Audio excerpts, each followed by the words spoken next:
ద్వారకాలో కృష్ణుని జీవితం రాణులతో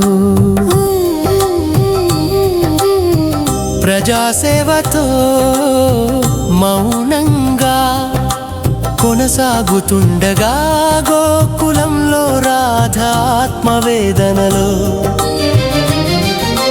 నిమగ్నమై ఉంది రాధ హృదయంలో విరహము మధురమైన తాపముగా మారింది.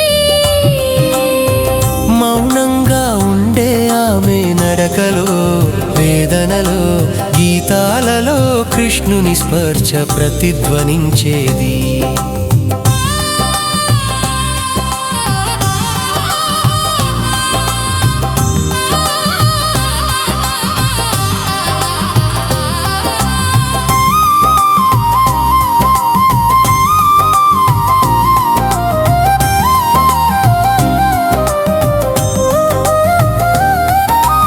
ఒకసారి నందగోకులానికి శ్రీరామా అనే గోపబాలుడు తిరిగి వస్తాడు.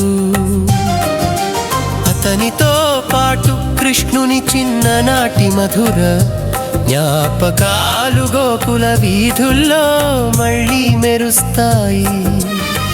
రాధను చూసిన శ్రీరామా ఆమె మౌనాన్ని గమనిస్తాడు.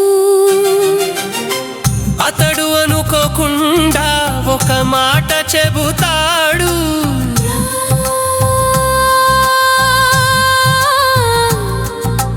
రాధా కృష్ణుని గురించి వదిలేయరా, ఇంతకాలం పాటు విరహంలో జీవించడం ఎందుకు?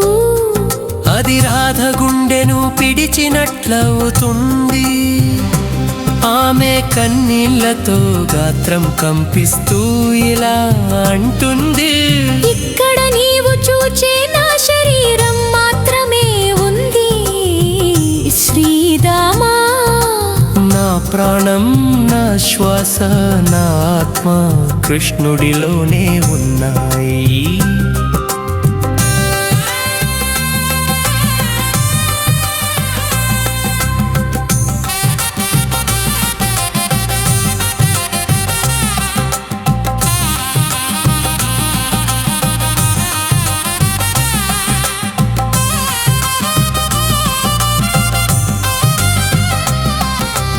ఆ సమయంలో దేవతలు హింసని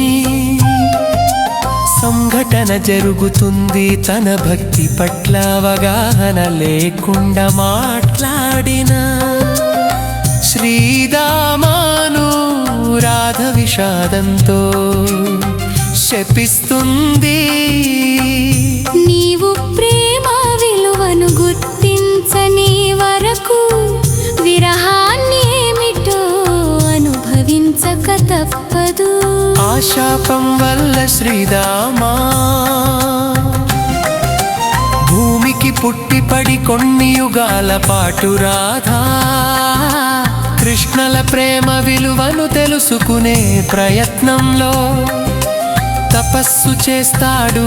ఈ సంఘటన ప్రేమలో అహంకారానికి స్థానం లేదని, భక్తి ఎప్పుడూ హృదయ సంబంధమైనదని తెలియజేస్తుంది. ఇక రాధా